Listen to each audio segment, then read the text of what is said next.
Welcome, everybody. What is up? Welcome to another Wednesday night AEW Dynamite Recap and Review with your hostess with the mostest, Divine Intervention, joined as always by All Elite Joker. Joker, say hi to the fine people. Greetings and salutations, hi to the fine people. Oh, wonderful. And joined this week by a very special guest, BadGuy Jack. That's me. Oh my God, that is me. How's everybody? I told people I said I was going to be, if you're tired of my face, it's just too damn bad. You're going to see me all week. And I couldn't wait to talk about Dynamite, which I thought was pretty fun. I thought it was a pretty fun show. Excellent.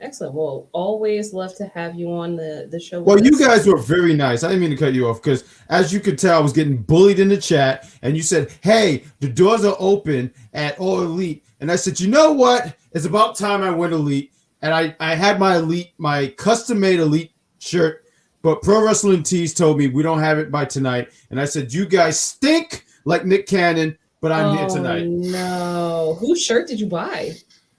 Well, I actually got a Spider-Man shirt because I love Spider-Man. I'm crying. There's people sitting there really. I'm crying too because there's people who think the Batman was better than the last Spider-Man movie. But I digress. We're here to talk about Elite. Let's do it.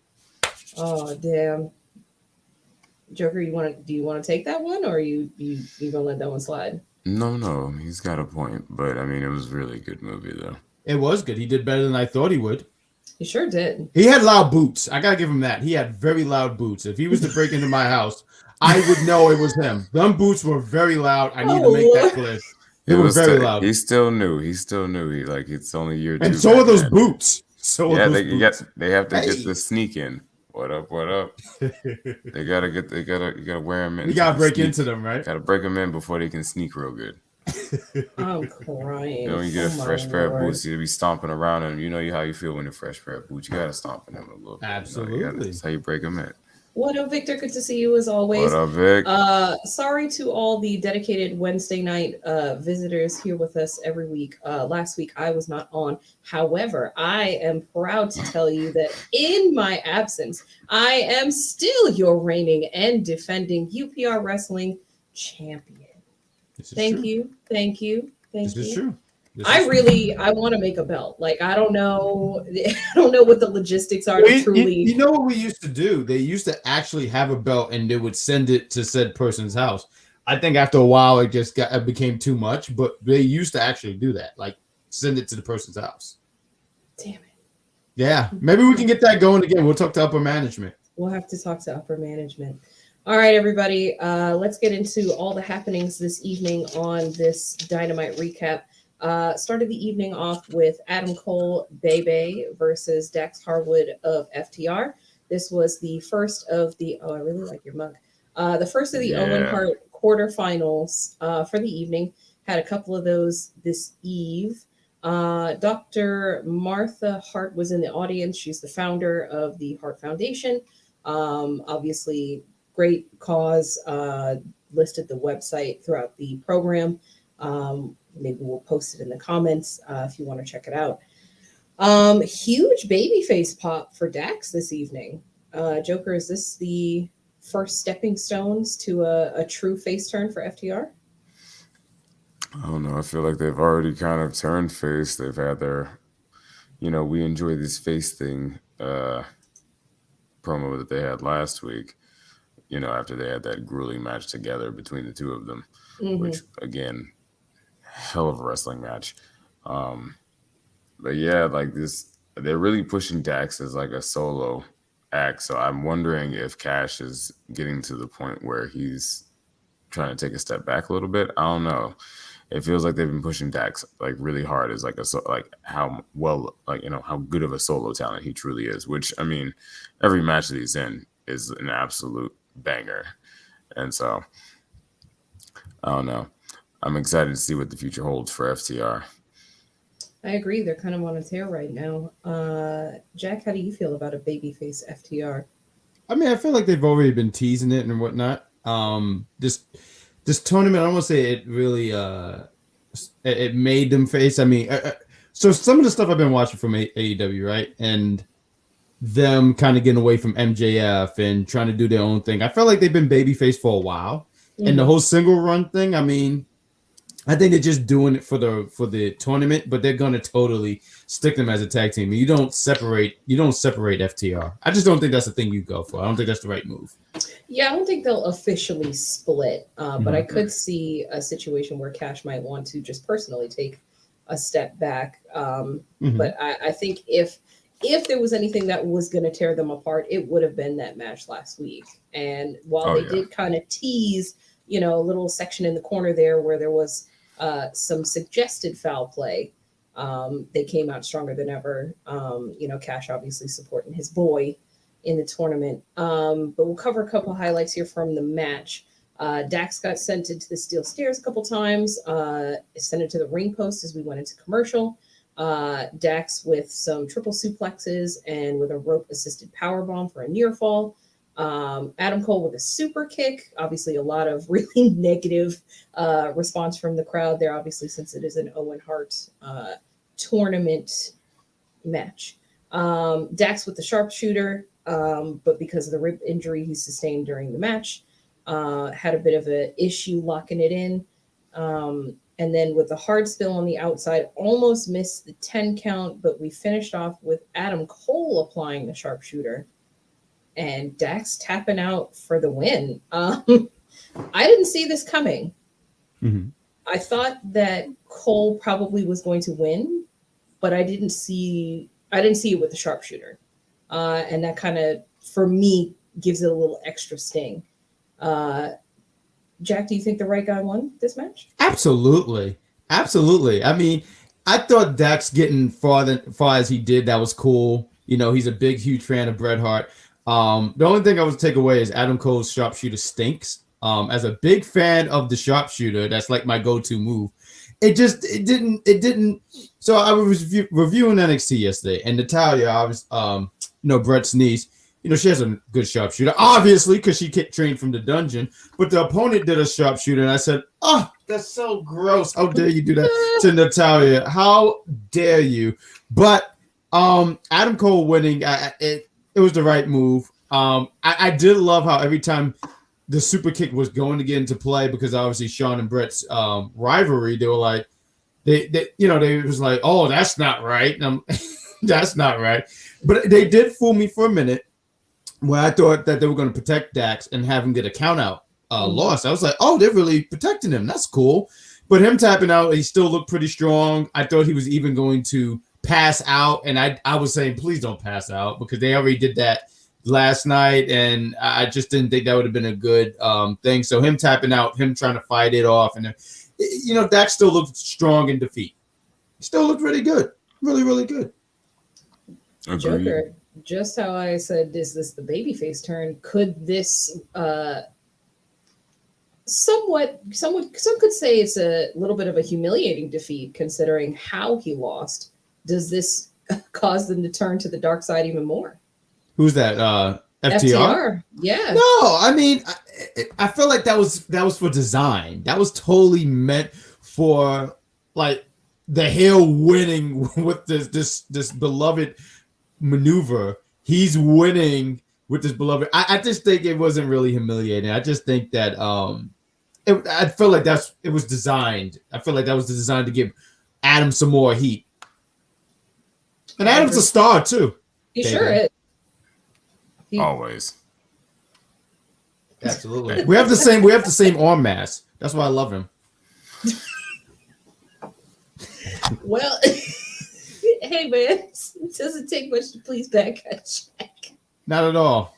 I'm screaming. Elvis, yes, I am still your UPR champion. Yes, Thanks she so is. much for asking.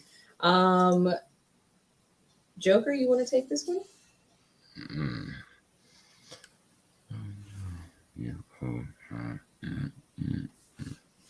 Yes. Keep it quiet, okay?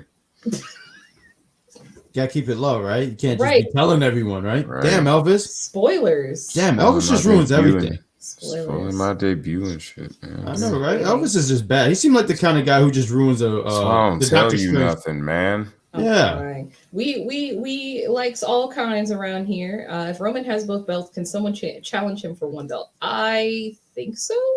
I'm sure that's how. I'm pretty sure. I mean, it's yeah. I want it to be Cody. Just being that he came from AEW, you know, if anybody we feel should be the one to challenge Roman and take one of the belts off of him. Hashtag definitely. Team Cody. That and Cody's a star. Yeah, Cody is an absolute star. Very glad that he's being appreciated elsewhere the way he wants to be. Yeah. Had a brief promo here for the main event, which of course was Darby Allin versus Jeff Hardy. Basically, the promo, Darby wants to go to the hospital. He must have great coverage because I've never heard anyone sat here and said, I can't wait to go to the hospital. To him, it must be Six Flags. Because when I was hearing this, I was trying to take some notes, but once I heard that, I said, I don't need to take no notes after this. I already know this guy's mad. This guy's a madman. It must be great. How old is he? He's like 23, 24? No, he's 29. 29? Yeah, he's 29. Jesus. He's 29? Oh, wow. He's not far. We're not far apart in age because I thought he was like young 20s because I said, oh, he's a young 20-something-year-old. You know, he don't feel pain because, you know, when you're just that young 20-year-old, you know, you could get stabbed, but you still go to work the next day. Just this turned guy. 29. Wow. Yep. Jack, I'm going to be honest with you. Yes. I know we don't talk about a woman's age, but I don't believe in that crap. I am 31. Hey. I struggled to get off the couch this evening because I went to the gym yesterday and it hurt. Okay. Some of the things that we saw in this main event, I don't know how this man is going to walk tomorrow. For real. I'm not going to lie. I might call out from work tomorrow after seeing that. I'm in pain. I'm in pain for him. Oh, absolutely. I might say, yo, I just saw this wrestling match. I can't come in. Was you in it? No, but I can tell you right now, my clavicle hurts. Where is that? Where is that, Jack? I can't tell you. I just know it's a body part. I just know it's not good. Thing. He follows the same philosophy of CM Punk. So, like, not even any ibuprofen for this man coming Right, because he don't do any of that stuff. He's totally straight edge. I commend him. For sure. I mean, couldn't be me. Could not be me. I'm about to go pop 3 of those bad boys before bedtime. Bro, I'm trying to tell you, that'd be a nice little cocktail that muscle relaxes. And, that's my medicine, totally. An apple martini in bed. Bruh. And a cold bath. Yes. Oh, Lord. Essentially, Darby has requested that TK waive the rules of the main event of a normal wrestling match. I love TK. Well, that's a hell of a boss. Can I sit here and say, how many times do we go to our boss and ask for something and we just get rejected? He's one hell of a boss. He's like, you know what? Yeah, you know what? Y'all want to just get hurt? Go ahead. That's okay. Because you got you got coverage. Don't worry about it. Wild. Absolutely wild. He would know. Moving on to the next segment here, we had CM Punk with hometown hero John Silver of the Dark Order.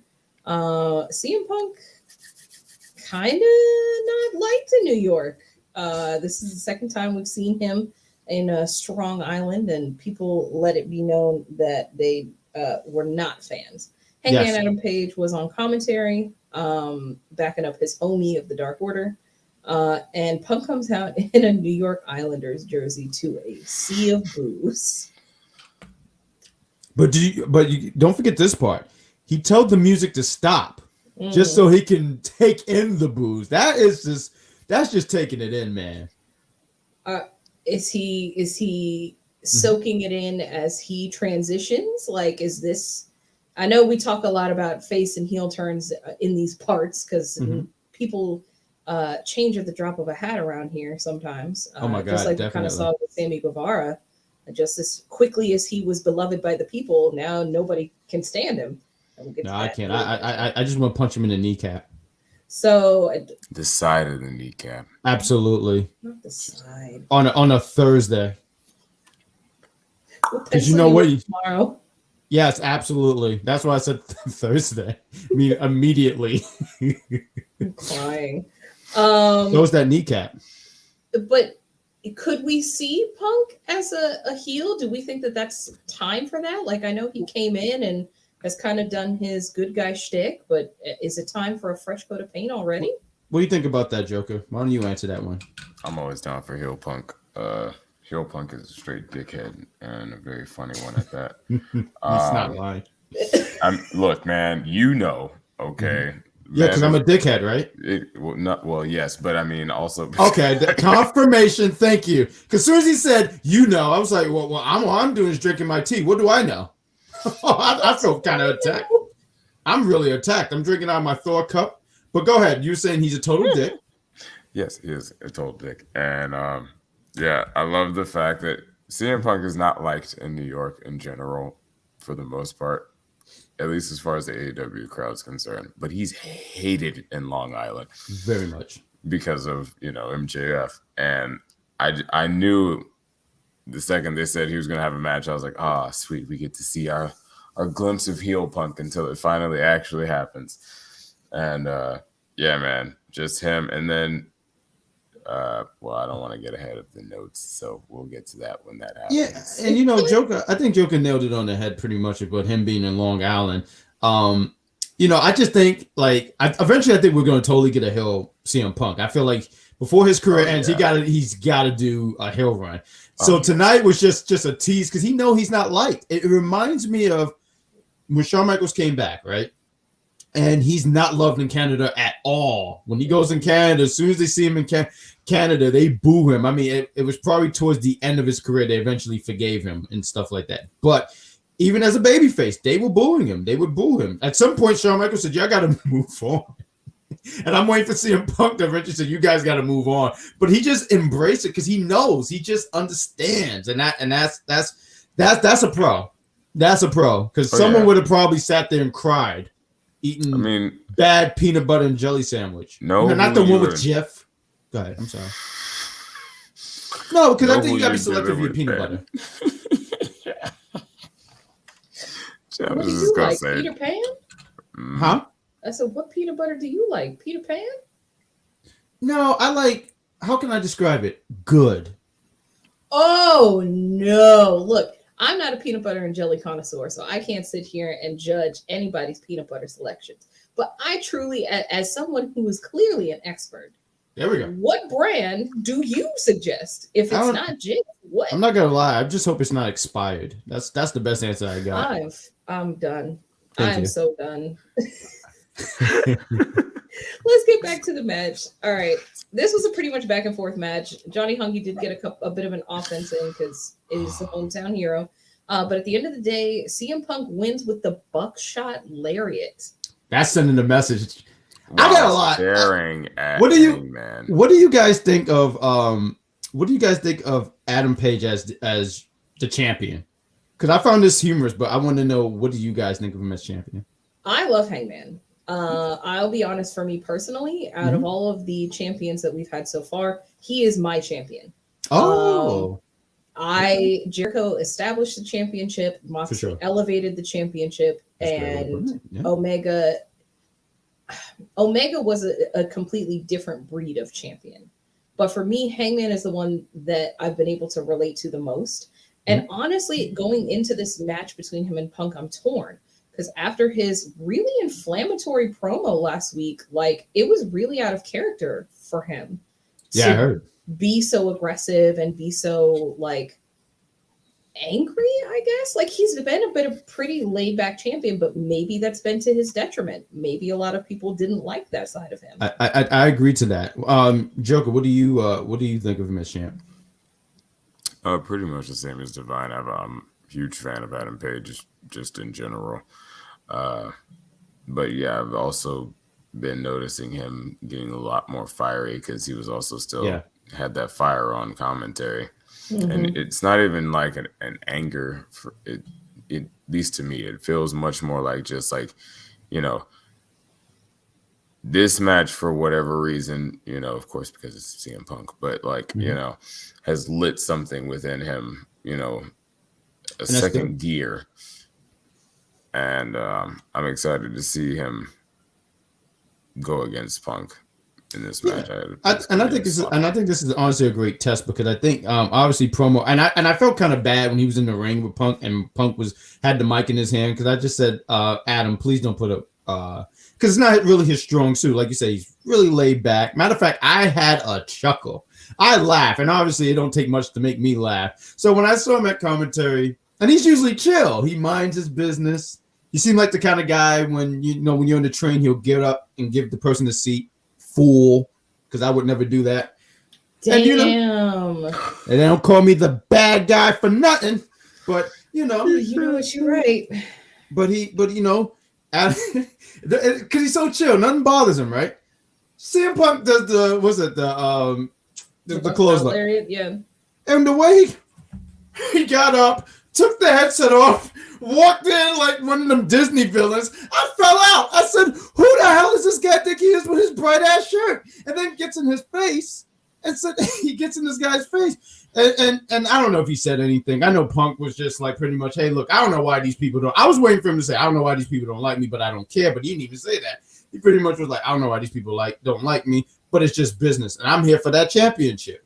But I do ask you said you're torn, right? So we have this big special show with New Japan New Japan AEW, and I feel like a lot of their champions are going to go against a lot of their champions. Do you guys see Adam Page holding? I don't know if this was asked on the show before, but do you guys see him going into that show as a champion? It's something that's supposed to be a big marquee show. As champion, I mean, granted, he could always be on the show just without the championship, but do you guys see him representing the brand, the company? Well, here's the thing. Hangman had a long tenure in Japan and is known, for his work over there. So I feel like he would be a really strong representative as our champion. However, I do also recognize when a reign has kind of come to its end.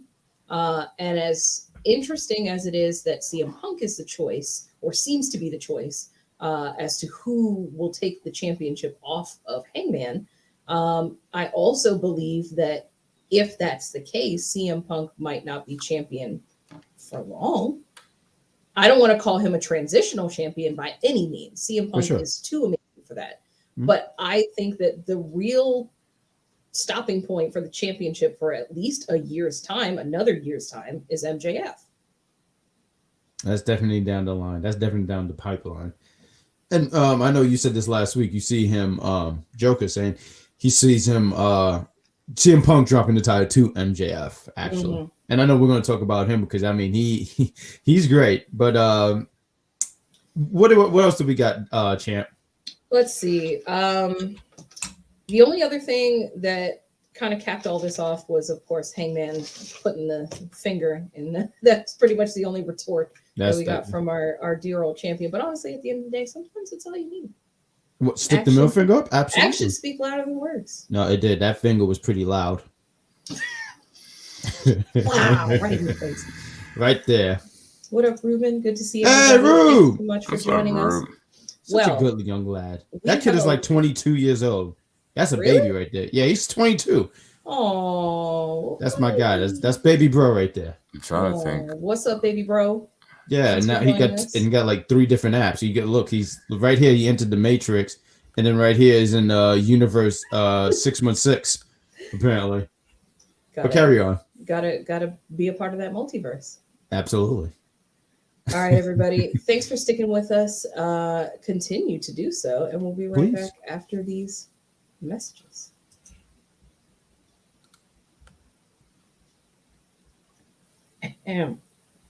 Oh, commercials? So now we move on to Alba Fire. They totally I get it, but why does it have to be such a drastic change from the name? Damn, you can switch up some letters, but goddamn, this is absurdly different. Mm-hmm. I'm sorry, I didn't mean to curse, but I'm so frustrated. No, it was actually kind of cool. It's fine. To Alba Fire, I feel like that's a huge jump. I don't know. I think so much, but I'm at a point now. But I think and I think for you, it's not even the name change. It's just the drastic, it could have been K something, blah blah blah. What did she say? She was yeah, known to me, but now I go back to my roots, and now I am Alba Fire. Ha ha ha. I don't know why I made it sound like Boris and Natasha from fucking Rocky and Bullwinkle, but carry on. I can't stand you. Well, let it be known, BadGuy Jack likes cursing. I love it. It's great. Sometimes I get a peanut butter and jelly sandwich and I cut it diagonally or whatever, horizontally. Matter of fact, horizontally. And I get very excited and I just try to come up with something really creative. That's what I do. That's literally half my day, just cutting a peanut butter and jelly sandwich with turkey. I auditioned to be on PBS and they just said something about language. I was like, wow, I only speak English. I don't know what the problem is, but whatever. I don't know. am screaming. I ain't fucking get it, but whatever. Jack, you live a very interesting life. I do. That's the best I got.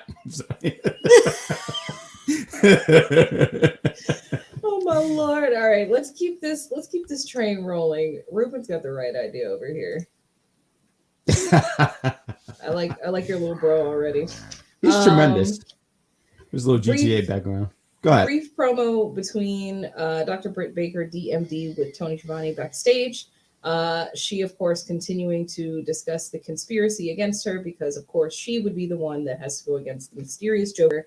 She can't prepare for her match, but it doesn't matter. Both she and Jamie Hayter are going to win their matches. And Tony's very quick to point out, hey, so if you do, you both will have to face each other.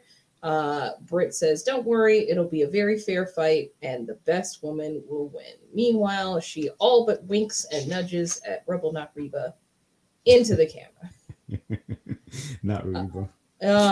Look, they never really specified what we're supposed to call her, so I call her both just to cover all my bases. Absolutely. No, you have to do that. You know, sometimes you gotta be like Reba, Rebel. It depends on the time of day, actually, because she seemed like she answers to either one.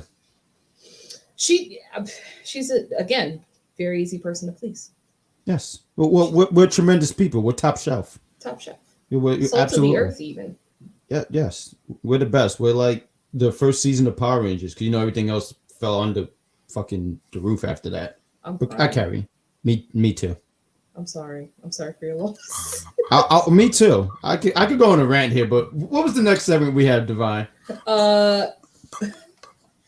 Finally getting to see the entrance for Danhausen. Joker, I'll come to you for this one here in just a second as we run down this pretty quickly. Danhausen makes his debut. Tony Nese is already in the ring with his representative, Smart Mark Sterling. Nese essentially squash match. Immediately comes in with a running knee, gets the victory, and Mark, of course, hyping him up.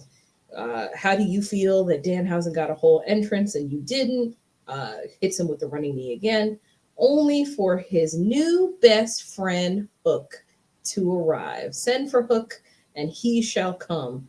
And in the end, they had the handshake of friendship. Hook came out and pretty much intimidated Tony Nese and Mark off the scene. And I would think, based on a match graphic we saw, Hookhausen is official. Ooh. Yeah, Hookhausen will be on the Double or Nothing buy-in against Tony Nese and Smart Mark Sterling. This stuff. Joker, Danhausen is one of your favorites. How do you feel about all of this? I was so torn because, of course, I wanted to see Danhausen wrestle because, believe it or not, Danhausen's actually really good at wrestling. But I also wasn't sure how well he truly was, as far as his leg and his recovery. Plus, I love the classic angry, misunderstood jock befriends the weird, nerdy kid who gave him a bag of chips with a bow on it. Bruh.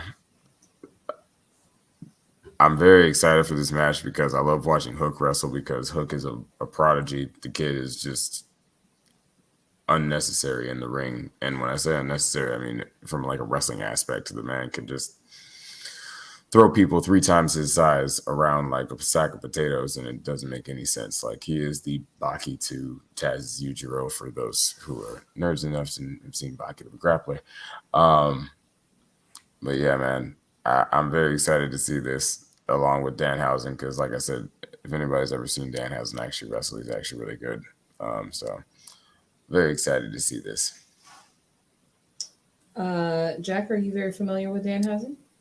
Not at all. I've seen I've so seen I'm sure some. This segment was very interesting for you. It was. So I've seen some of his stuff. Like, I've seen, like, if you're on the internet, you're bound to run into see his face somewhere.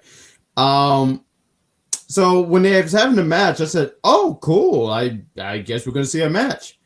Wrong. But Tony Nese came out of nowhere, ruined this guy's debut. And it was a quick squash too. Like, it's not even him losing; it was just how quick he beat him.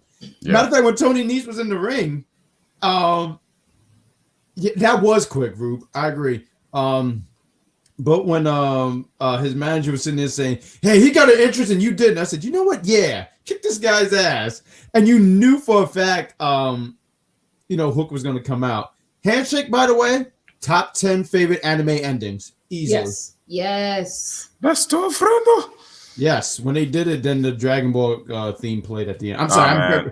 What anime you got? I'm sorry, I'm not big on anime. Nah, besides when I get my paycheck and I get pissed. For me, it was Full Metal Alchemist with the two giant muscly men. And they do that. Both of their shirts ripped off at the same time. Jesus, that's too much muscle. Right. Hey man, they have it both in spirit. I ship it. Oh, Jesus. Moving on. We finally had the true hometown hero, MJF, with his contract signing with Wardlow. I will run down all of the goings on really quickly here. Wardlow, of course, escorted to the ring in handcuffs to a series of boos. Normally he gets cheered, but of course, everything's backwards in Long Island, New York. Absolutely. And that's why I never go there. It's that dark, shadowy place. You don't go there. Not at all. I agree. It's too close to Jersey. The Shadow Realm. The Shadow Realm. Then all of a sudden, we were watching the dark side of the ring. Wasn't that crazy? I'm sorry. That threw me off. I said, "Wait, what? They really renewed this thing?" Same. It got me good. This was really, really good. Carry on. Essentially, Jericho comes on as he is the normal narrator for Dark Side of the Ring and says he will not narrate for MJF unless he's offering a pretty penny, which of course he is. And pennies are ugly. Pennies are ugly. Yeah. Jericho pretty much goes through MJF's side of events between himself and Wardlow, painting him as a saint. And so in the end, MJF comes out to soaking in the hometown crowd. Everybody loves him. And he proceeds to give a speech about how this is truly a David and Goliath situation.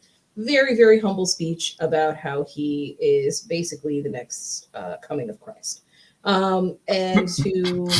He is going to give Wardlow the opportunity to speak, but he, wink, wink, would never want us to boo Wardlow and would never, ever want us to make a whole lot of noise. And so in the end, Wardlow did not get to speak, and he proceeded to lay out his list of demands, essentially. He referenced the roller coaster. Speaking, of course, of Cody Rhodes and him leaving, of course, in 2024. I think MJF is definitely not opposed to stirring the pot and making it very known that he knows that he's sought after elsewhere. In a couple of years, Tony better watch that pocketbook. But essentially, the rules will be Wardlow will be whipped 10 times, which he proceeded to ask Sean Spears to do his signature 10. If he manages to get through the whips, he will be in a steel cage match with Spears.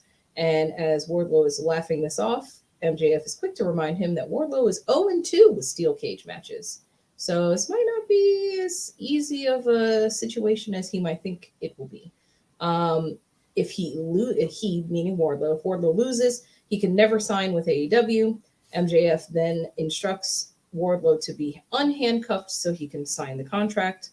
Wardlow attacks, big surprise, everything falls apart. And in the end, Mark Sterling tries to come to MJF's rescue and gets put through a table. Mark Sterling is a really underappreciated gentleman. This is 2 times now that he has gotten his ass whooped or almost whooped on the behalf of his clientele. I hope he charges well. I hope so too. And the guy's one of the hardest working guys in AEW because I've seen him a lot on TV. I said, "Hey, didn't I see that guy with the gray hair earlier?" And then I was like, "Oh, that's him." Yeah, no, he's always getting his ass kicked. Jericho, what did you think about this segment? I can't stand MJF. Also, MJF's also going to be the guest referee for that steel cage match. Oh, yes, that's right. That's also what he threw out there. Yep. Can't wait for I can't wait for Wardlow to finally get his hands on Max at Double or Nothing. They even teased it when he had him in that power bomb position, and the crowd was like, I don't know, it sounded like they were eating it up. I don't know if it was booze, but Mark Sterling comes in and break it up. That was a nice little cute tease. MJF is a unique one. I don't get this thing of like, hey, if you want to fight me, I'm gonna whip you. And on top of that, then you're gonna have a cage match. I loved it. It's funny. I saw this meme earlier today. It was very hilarious. You know the Mortal Kombat towel? Oh, yeah. So every time it's like you see Wardlow going through these people, and obviously MJF is like Shao Kahn or whatever.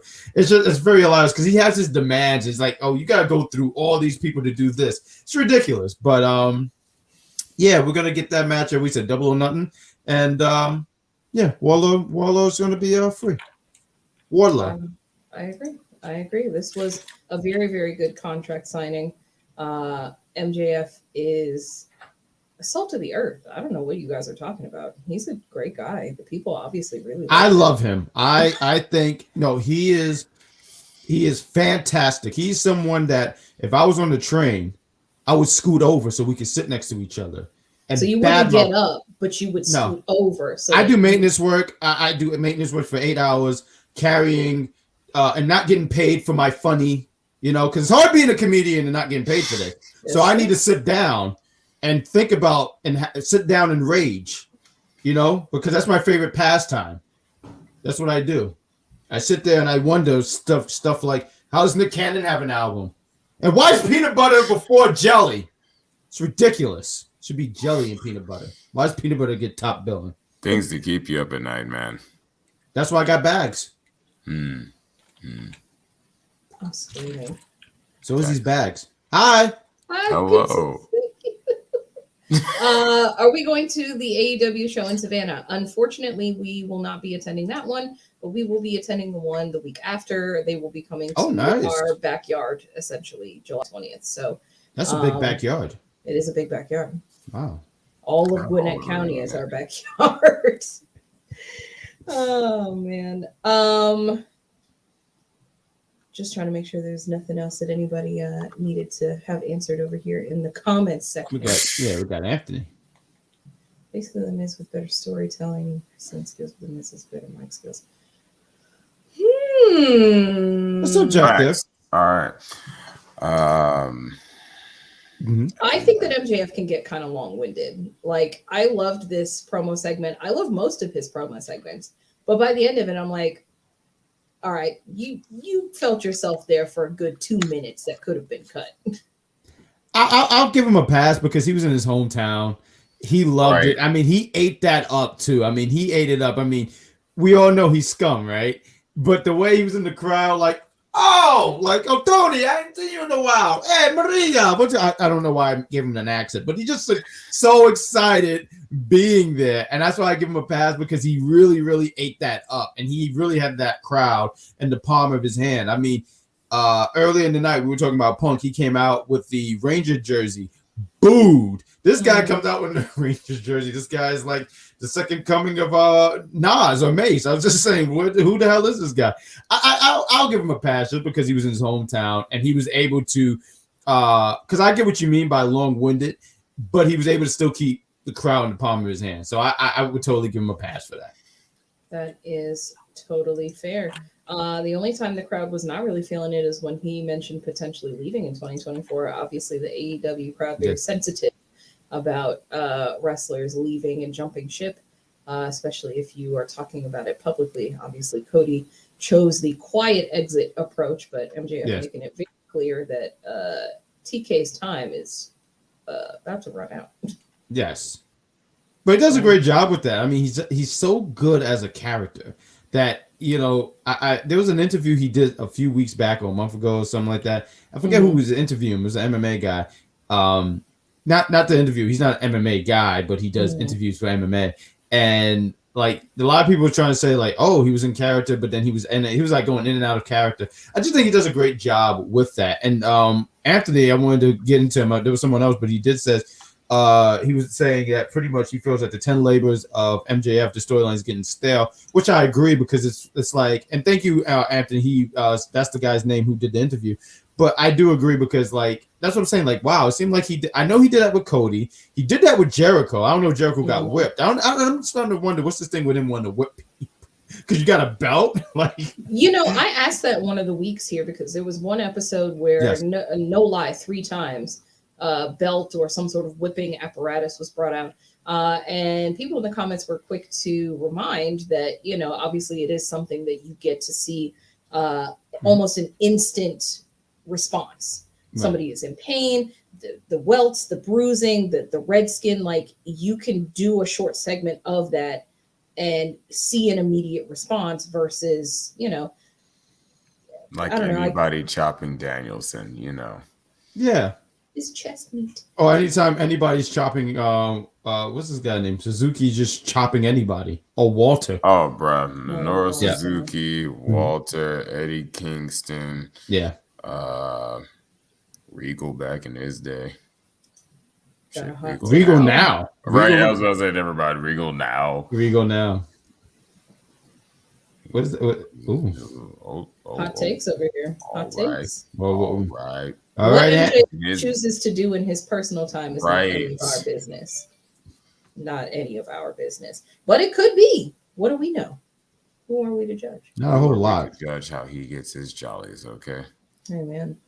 One last segment here before we take a look at some more commercials here. Samoa Joe promo here, kind of touching base on his feud with Sanjay and Sonam Singh and all the stuff revolving around the Ring of Honor TV Championship. Also plugging his match next week for the Owen Hart quarterfinals, saying that he will be the one to face the Joker on the men's side. You better run, Joker. Yeah, I mean, I'm getting the hell out of there. I ain't scared. Get him, babe. Yeah, babe. Tell him, Jack. Right. But thank you for Joe's both of your support. Joe's we'll be at the hospital. No, with Darby. Hopefully, I was about to say, hopefully, Mr. Darby. Oh yeah. Well, Darby here, so maybe. Y'all can exchange war stories. How long you in here for? I can see Darby said, "How long you in here for?" Carry on. It'll be great, man.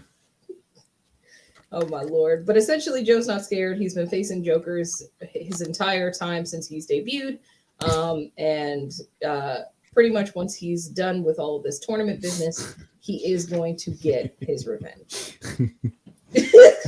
I'm not gonna lie. When he said he's been facing Jokers all his life, I just want to see like this crossover with him going to Gotham, just beating up nothing but like multi versions of Joker. You just see nothing but Jokers on the ground, just being choked with the Kakina clutch. I don't know. When he said Jokers, I just thought about that. So I would love to see him in Gotham now.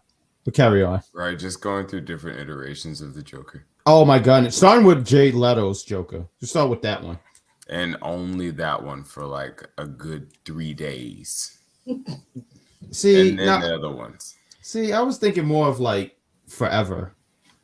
Forever works, but then he wouldn't be able to get to the other ones. So 3 days on him, and then a day for literally the rest of them. Okay. Not even a day each. Just you take a day to do the rest of them, and then go back to Leto for the rest of eternity. I like the way you think. Yes, thank you. It's impressive. It's good stuff. You're top knowledge. No, thank you. It's a compromise. Yes. Jokering is kind of my thing. I was going to say Joker is kind of an area of expertise for all of the Jokers. So, all right, lady. Back there. Oh boy, he does. If the light were on, you'd be able to see it. All right, everybody, stick with us. We'll be right back after these messages. But here's the thing, I'm a rip right now. Okay. So give me a second, Dice. Can you indulge me as I take them back around the blocks with Mike Knox? If one more wrestling fan tell me that, I love me some New Japan Pro Fucking Wrestling, and that's a big-ass announcement. I don't know what the fuck I'm going to do. What the hell? That was his big announcement, guys? That, we're gonna have Jay White come out. I love Jay White. I do. But you're gonna stop telling me you got a big announcement every single week. He was already there. He was already fucking there. Let's stop acting like New Japan and AEW didn't already have a partnership. Stop it. You shooting blanks right now. I'm so sorry. Around the Block with Mike Knox, everybody. Absolutely. On that note, check out on June 26th Forbidden Door pay-per-view between AEW and New Japan Pro Wrestling. Oh, that's great plugging. That's what I'm talking about. Hey, man. That's what keeps the light on. Gotta rep the brand, man. Gotta rep the brand. Totally. Also, like, share, subscribe. You can find our socials listed below, myself and Joker, all beside BadGuy Jack. Oh, yeah, right there. See, like I'm doing like that. They're like right there. As you see my muscular arms. I did a push-up today, so I'm very proud. That's why I wore the sleeveless. Ooh. God, look at those muscles on Joker. That's why he's going to fight Samoa Joe. I know. Right there. I'm going to be his manager. I'm going to be right there in shorts. Are you going to take a table shot for him? Like shorts and a blazer. You have to wear a blazer with the shorts. That's my life. That's my way of living, man. That's what I'm talking Crocs. about. I don't like Crocs. They're actually really comfortable. I've heard that, but I'm waiting till I'm 75 to wear them. I finally embraced them. It's too late for me. You know what? You just seem like a man of fashion. It's fine. No, it's because he's 75 in here. Oh, he's 75 in there? Thank you, wife. I love you so much, babe. My old man. This is why I came on the show, just for this kind of love. I love it. It's a safe space for you, Jack. It is. No, it really is. I'm very scared on Tuesday nights. I'm praying to every god in the world, just hoping I don't get yelled at. Yes, I was going to say catch BadGuy Jack on Tuesdays getting abused. Yes. like like that piece of bread. Like what's that? The end bread, the bookend bread that no one likes. No. You can treat it like a PB&J sandwich with it. That's beneath me. I can't use that piece of bread. That is beneath me. I am in cap bread. Huh? I like the misfit in cap bread. No, it's offensive. And sometimes when you wait too long and you spread the peanut butter and jelly on it, it starts breaking apart. I'm like, no. You don't deserve to be in my body. That's why you started at the beginning. Well, look, I'm the kind of guy who starts the book off at the end. I need to know what happened. I'm sorry. Just what chaos. I do. The true chaos. Controlled. No. I see what you did there. That's for you, bud. I'm taking the reins back from you two. Yes, please. Next match, moving on. Roaming around here. Jungle Boy versus Ricky Starks for the FTW title. Good match. Excellent match. It was a good match. Taz was on commentary, as he is for all Team Taz. That's a matches. coach. That is a coach. True Always coach. In that corner. Powerhouse Hobbs at ringside. Honestly, they were both evenly matched. A lot of transitions and stuff in the beginning. They looked really good together. A lot of great ring chemistry. Towards the end, though, Swerve comes out in an effort to distract Ricky. But in the end, the ref ends up missing Jungle Boy's 3 count because the ref absorbed himself in trying to eject Swerve Strickland from the arena. Yeah, I hate him. Don't even get me started. He was bald. He was sweating. No, I hate the bald community because like Swerve kept saying like, yo, get in the ring. No, you can't be here. Oh, look, what's his name? Ricky Stark is doing something.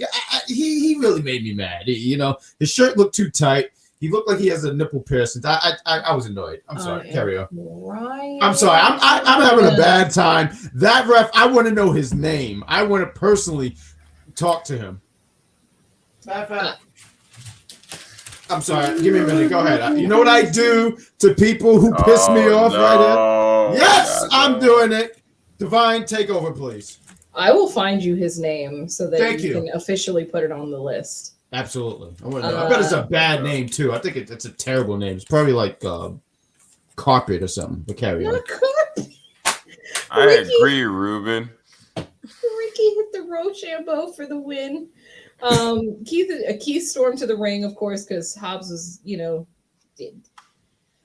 well, let's talk about, but before we go any further, let's talk about how Christian gave him a little bump, like when he was walking by Swerve. Yeah, he gave him that little bump, and our good friend Ruben is saying Christian is going to turn. He's slowly doing it, because wasn't there a match? I know it was a while back, and you guys can refresh my memory, but didn't he kind of like brush off Jungle Boy and Giant Yoshi? What's his name? The dinosaur? Luchasaurus. Yes, Yoshi. Giant Yoshi. The giant Yoshi. But yeah, but then he brushed him off like at one point, and then like everyone forgot about it. So you could sleep. And Christian is really good as a heel. Not to say he can't be a great babyface, but he just have a jerk face. Like he just seemed like the kind of guy that just like if your milk was spoiled in the refrigerator, he wouldn't say nothing. He would just let you drink it. Is that when he fought Adam Cole? I thought it was a match where all of them were in it, but it could have been because that was a singles match you're talking about, right? Yeah, it was a singles match because Jungle Boy and Luchasaurus came down, and then that was when Christian kind of like bumped at him and walked off because he was pissed. And I feel like it was Adam Cole. Okay. Because it was during the whole Red Dragon thing with them and Jurassic Express. Right. Pardon my Mark brain. Okay. Continue. No, great stuff. Glad you remember that. Yeah. Let's see here. But yeah, poor Jungle Boy. He's trying his best. And I don't know why he's so upset. He got a head full of hair, good-looking young lad. Like he's a no. Could the ball? Because I have something against the bald people. I'm sorry. I am crying. So are they. Jungle Boy obviously disappointed. Keith Lee and Swerve left with Team Taz. Pretty much everybody yelling at each other. That's so New Yorkish. Wow. Team Taz is run by Taz, so absolutely that's as Brooklyn as it gets. His name is Stephen Smith. I'm gonna bring that up. See, I'm glad you told me that. Such a terrible name, Stefan. I bet when he Stephen. I'm holding it to the camera. So no, I'm glad he's someone. I bet when they played Duck Duck Goose, they never picked him. I bet when they played 7-Up, he was never picked. I bet he never got a Valentine card ever in his life. Not a Valentine. Never came over in Red Rover. No, I bet he had a sleepover and he invited people. No one came. Are you writing him in the Death Note? I can't tell you everything, sweetheart. That's fair. Some secrets are best kept to oneself. Better watch yourself, Mr. Smith. Yeah, Smith. Yeah, your days are. Matter of fact, I put it when I put his name. When I put Smith, I put a lowercase s for Smith because that's what I think of him. Jerk. Lowercase. Yeah, that'll teach him a lesson. I'm making my English teacher proud every day. Lowercase s. You got to lowercase that s. Well, how else are they supposed to know that you mean business? That's what I mean. Because if I put a capital, it means like, oh, look, you take this guy seriously. No, I don't. Not at all. Matter of fact, I'm going to create him in 2K22 later tonight. You wait and see. Please do. I'll put it in the chat. Please do. Some ball sweating man getting his ass kicked. You wait and see. But carry on. I'm sorry. I'm so excited. Next segment we had was the Jericho Appreciation Society's victory speech. Not really sure what they're victorious over, but they wanted to have a speech. Jericho likes to have his little segments, so this was just another one. Apparently, Daddy Magic says that the Jericho Appreciation Society makes his nipples hard. I definitely had to make sure I captured that for all you fine people. He definitely made sure to emphasize that it just gets him going. I love getting information like that. I don't know what's coming down my ear. I don't know if it's blood, but I do appreciate you passing that. Jericho doesn't care what anybody thinks about him because he'll just throw a goddamn fireball in your face because he's a fucking wizard. And he has the tassels to prove it. Jericho is Jericho. Like, there's no other way to describe Chris Jericho other than Jericho is Jericho. like only Jericho is the only Jericho's the only person I can think of that could even like do this to himself and it be over as much as it is. You know what I mean? Like the man's walking around calling himself a wizard, gets announced as the Wizard Chris Jericho, got on commentary as the Wizard Chris Jericho. Like they said, that's funny. Oh yes, they said we are joined by the Wizard Chris Jericho on Rampage, and I almost lost my mind because I'm like, they are really and like the fact that, and then just because I'm a wizard. I need the whole get up now. Like, bro, I need the whole get up. Tassels and all of it. I'm just like, Jericho, please stop being Jericho so well. He can't. He doesn't know how.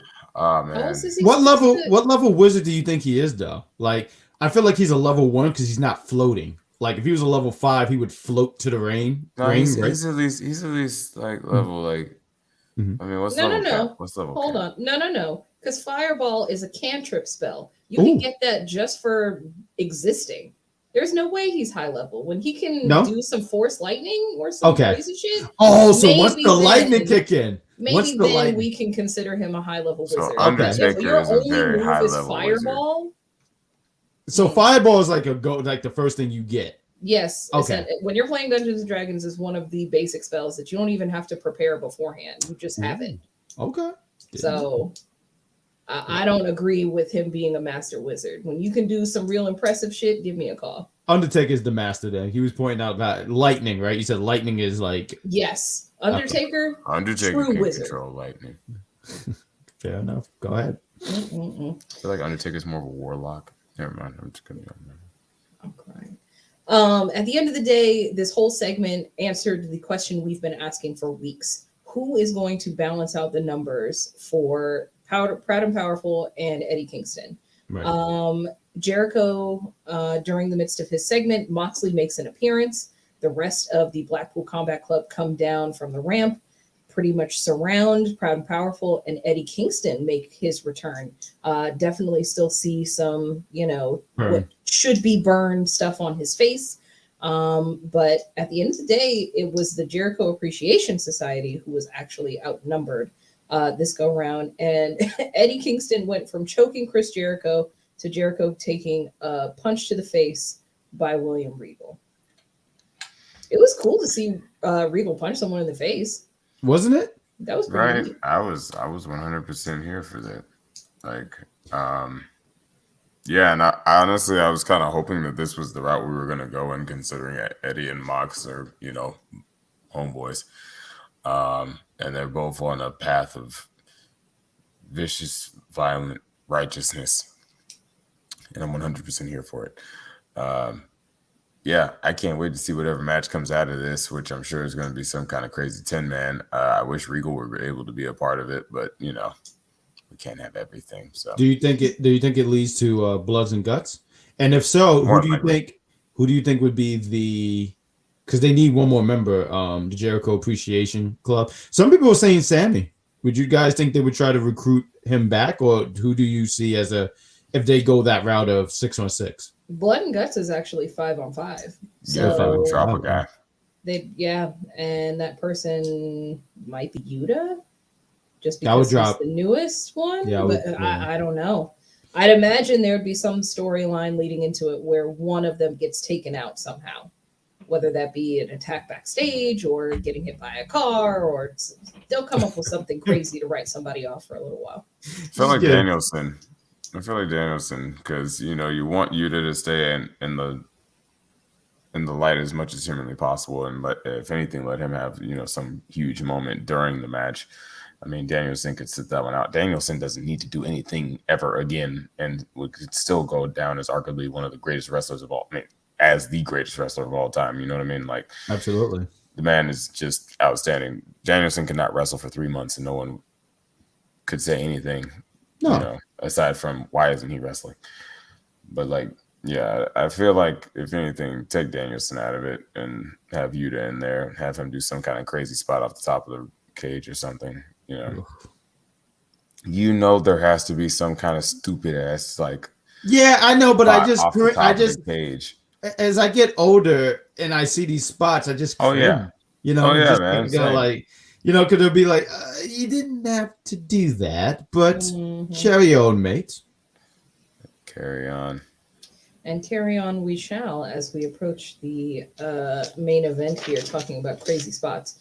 But a couple other things to cover before we get there. Thunder Rosa versus Serena Deeb promo. Obviously, Deeb is coming after Rosa's title at the Double or Nothing pay-per-view. Deeb essentially saying that she'll do whatever it takes, and she's proven that given everything she did to Shida, attacking the knee and really pinpointing her as her victim for several months. But Dustin Rhodes, who is Rosa's trainer and coach, says he's behind her 100%. And Rosa is essentially unbeatable right now, having won the women's championship.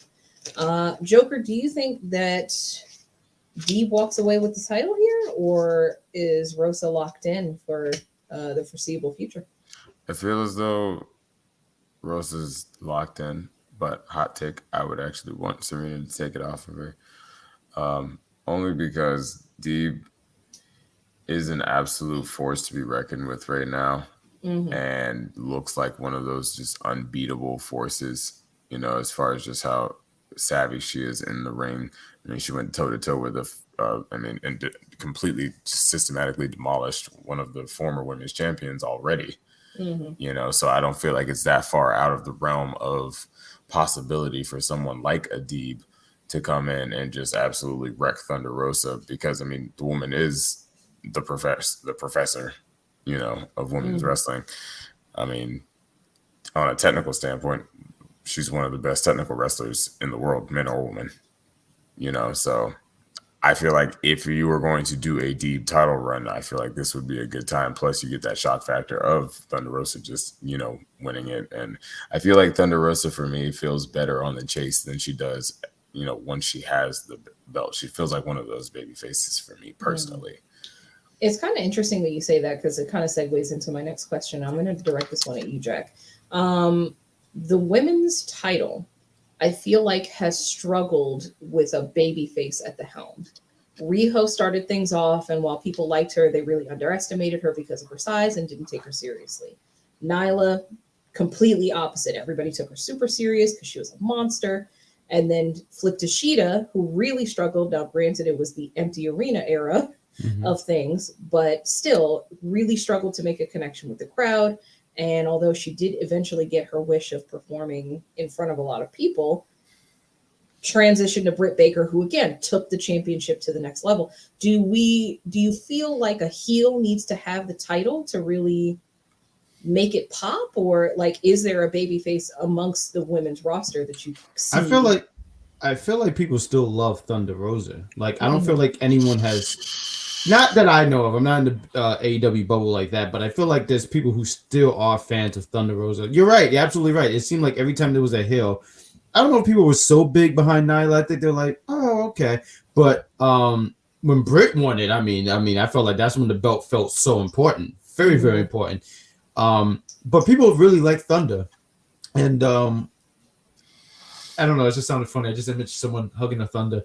But it's I feel like people really like her. The people still love her. And I don't know if she's defended. She probably defended the title once or twice before Deeb's, but I don't see her dropping it to Deeb's. I think they're doing a great job to make Deeb's look like a threat. And I like what Joker said, like, oh, you know, she's one of the best technical wrestlers, and one of the best technical wrestlers, male or female.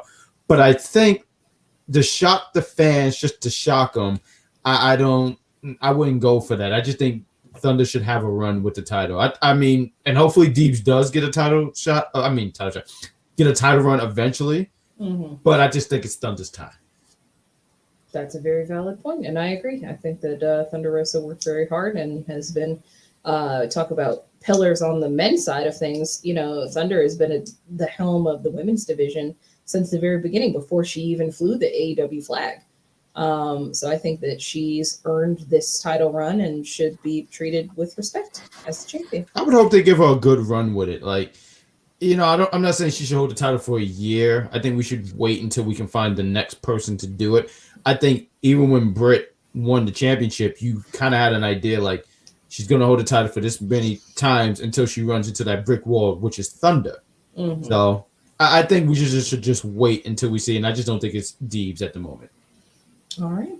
Well, segueing into the women's match of the evening, Jamie Hayter versus Toni Storm, another Owen Hart quarterfinal. Amazing match. These two have wonderful chemistry. Both of them cut their teeth in Japan, so they have kind of a hard-hitting style. But a couple of highlights here. Toni Storm sent into the steps, outside for just about a 10 count. Toni then dropped onto the apron, but in the end, she hit the Storm Zero for the win. And I think the right person won. Absolutely. I don't know who the Joker is that will face Brit, but it could be a cool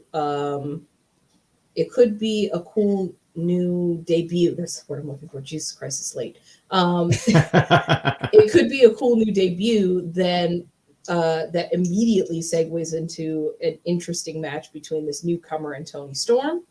Or, I mean, Brit versus Toni could be amazing. Both of them are really good on the mic, so I think there's some great potential in this tournament to highlight some very interesting women's matches. Any thoughts on any picks that you guys would any picks you guys got or anybody you would want it to be? Athena. Yep. That would be an amazing match, like off rip. Oh yes. It should be a great addition to the It should be a great addition to the women's roster too. I agree. And there are a lot of strong contenders in this match. Ruby Soho is in this match or in this tournament. You know, Toni Storm obviously is still in this tournament coming off of her win against Jamie. Brit, a former champion. Riho, a former champion. So a lot of really strong contenders in this tournament. I just wish people were taking it more seriously. Right. And I don't know what it's going to take to flip that switch and have the audience connect with it. I think a match like this, I mean, I was like walking around, but I was watching it, and I did see them take some spots. There was a spot at Jamie, and you was mentioning except I didn't even notice she cut her teeth in Japan. I didn't know that. But there was a spot where she did like this snap suplex in the outside, and it looked really gruesome. So I think if they keep putting on matches like this, where you can see these girls are really busting their ass and doing stuff, I think people will be paying attention. Because for the longest time, one of the weakest things about AEW was the women division. You would always hear that. But you see matches like this, and you're like, oh, look at them. And I mean, there's been some great matches too. I mean, I don't want to just say this was the only thing and nothing else mattered. But you know, stuff like this go like, oh wow, look at these girls really go out there and, on a consistent basis. Mm-hmm. Great, thank you. That was good. That's what makes the dream. That's what makes the team work. That dream right there. Because I was lost, and he gave me the map so I can get through the forest. So we're gonna get to this main event, right? We are going to get to this main event. One final promo before that. Scorpio Sky and Frankie Kazarian both had promos essentially plugging their match, which will be on Rampage. I can't remember if it's on Rampage or Dynamite. No, it's on Rampage. Rampage. Cool. It is coming up on Rampage. Essentially, during Frankie's promo, Sammy arrives with Ty Conti, and he tells him that Scorpio's going to turn on him. He don't trust him. Frankie says, well, I trust myself, and you can go be unlikable somewhere else. Kind of touching on what we talked about earlier. Sammy, obviously not liked by people. I don't know what they're doing with him right now. I feel like this is them trying to do a little bit of damage control. Oh, yes, with all the tonguing down of Ty Conti on the ramp and all the stuff with American Top Team. He's just not been very popular lately. I think they're playing into it. I think they know that on the internet and in the crowds are they're not feeling him. That Matt, I'm trying to figure out when it all started because I mean and it's strange too because what's that faction name you said? Top Team, American Sports, Top Team, yeah. And like they're supposed to be the Hills, and these guys were getting cheered. Dan, they were cheering this loud little old man. They were cheering for him. It just amazes me because this guy says some really reckless stuff, and people eat it up when guys like Sammy comes out. I don't know. I just think that they were really digging into it, and they know it, and now they're just playing into it. And I say, go for it, man. Go for it, because it's not working as a babyface. It's not. People are booing him. People are booing Conti, and she didn't do anything. I understand Sammy, but Conti, I don't even understand what she did. I don't even know what's going on. But you get what I'm saying? So I just think they should totally play into it, and I think that's what they're doing. And I loved when Kazarian said, "Oh, wait, your vlog sucks." Now I want to see it for myself to see how bad this is, because I believe him. Well, the hilarious part of that is Frankie's constantly on Sammy's vlog, so he sucks too. He sucks too. He sucks too. And they will both SCU later. Both promos referencing their time together as SCU, the tag team, the inaugural tag team champions. Sammy makes me sick. That wasn't even funny. He said that, "I'll see you later." I said, "You think you're cool with your little stupid jacket and your pretty girlfriend?" Because she is pretty. I can't say nothing bad. She's really pretty. And you're pretty and hot girlfriend. Yeah. But your stupid jacket. Yeah, I bet he's still pees in the bed. Pees in the bed. I'm crying. I would too. He would too. Yeah, he would too. He probably cries and pees in the bed. In the and watch jacket. soap operas. And his jacket. Yeah, it wasn't even cool. There's nothing cool about him. I don't know why. I was never a bully in high school, but I could see myself going out my way for this guy. Yeah. Guess what time it is? Oh, what time is it? Main event time. Oh, I thought it was 11:26. It is 11:26. So we are going to run through this main event. Let's do it very, very quickly. But I'll touch on some high spots, and then I'm just going to open the floor up for you guys to talk about it, because this match was nuts. It was wild. I don't even know how you got notes for this one. I commend you. Thank you. I did it while I was watching like this. Very special set of skills. Darby Allin versus Jeff Hardy, main event, our final Owen Hart quarterfinal match. Both of them make their their entrance. Yes. And Darby immediately attacks. Dive. Fire too. Sorry. Off the ropes, through the middle, his usual dive bomb spot. Darby bounces face first off the steps. I thought for sure he lost a tooth there. Darby with the swanton bomb off of a super tall ladder onto some chairs where Jeff was slightly laying prone, but also kind of caught him a little bit. I don't really know. That looked so gruesome. And then Darby takes a coffin drop onto the apron after that. Jeff with the swanton bomb onto the steps that were tilted sideways. I won't even explain to you people how we got to all of these different spots, because it would take too long for all the different setups. But Jeff with his swanton on the sideways steps, nobody home, completely eats these steel steps on his own. What a fall. Delicious. Darby with the final coffin drop attempt, but Jeff with the very quick roll-up counter for the 1-2-3, and he is moving on in the Owen Hart tournament. Jack, you've been dying to talk about this main event all night. Give me your thoughts. I mean, it was a really good match. I mean, it was when they said they're going to throw out the rules and all that stuff, and I was interested in seeing what kind of match, because Darby is Darby. I don't want to compare him to anyone, because Darby's his own person.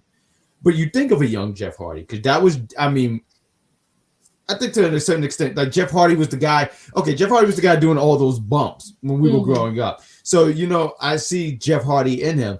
And I thought the match was, I'm not going to say 5-star classic at the Tokyo Dome, but it was a manic match. Yeah. It was, if Jackass had a wrestling promotion, this is what it would look like. Maybe with thumbtacks. And I thought it was all right. I mean, I was just hoping both men were okay, because Jeff Hardy's an older man, and I felt like every time Darby did something, Jeff Hardy was like, "Oh yeah, I could do that too." I'm like, Jeff Hardy, you are like 40. Those commercials where they talk about back paint, that's you. I need you to chill, my guy, because I like Jeff Hardy. I want him to be healthy. I would laugh at Sting and Matt Hardy too, because Matt Hardy was out there with his grandpa fives. And like it just made me chuckle when they would walk around, and I felt like they were hitting each other saying, "What is wrong with our boys?" And meanwhile, I could see Sting saying, like, "Matt, you know that's your brother." Like, no. What is wrong with our boys? Because these guys are doing some crazy shit. And Sting just looked like the disappointed grandfather. I love Sting. He has his I almost said turtleneck. His long sleeve shirt, just there, trying to get out of the way. It was a matic match. I commend you once again for putting everything together. Explaining this match would just be too much. I think everyone's mind would blow up because just trying to put everything together. But it was a good way to end, and I'm interested in. I never asked for this match, but I'm like, that would be an interesting match. Jeff Hardy against Adam Cole. Kind of intrigued by that. I think that's where his time in the tournament ends. Honestly, I think Adam is set to go just about all the way. They made the prediction during that announcement video or announcement segment for Forbidden Door that Bullet Club, Undisputed Elite, that's what they're going by these days, are going to run the show. And I think that it kind of starts here.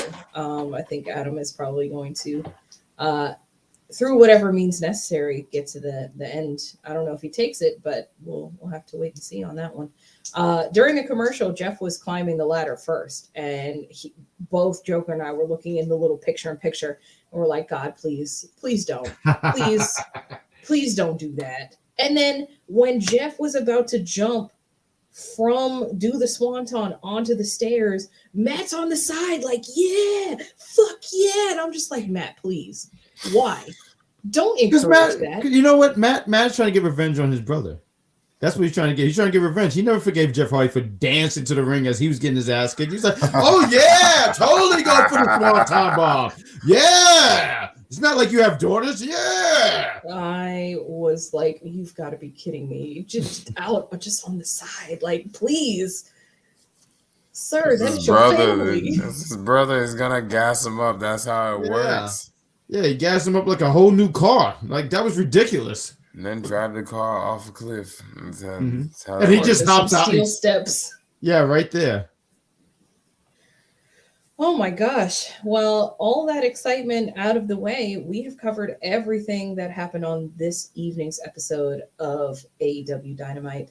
Yes. This is the unpopular review recap.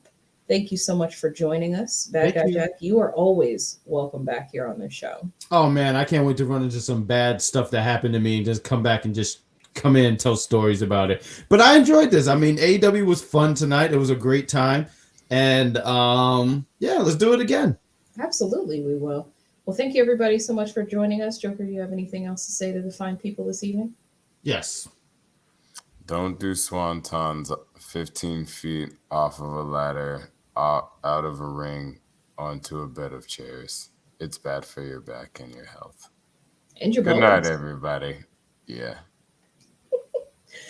All right, everyone. Thanks so much for joining us. You can catch us every Wednesday. On that note, peace out.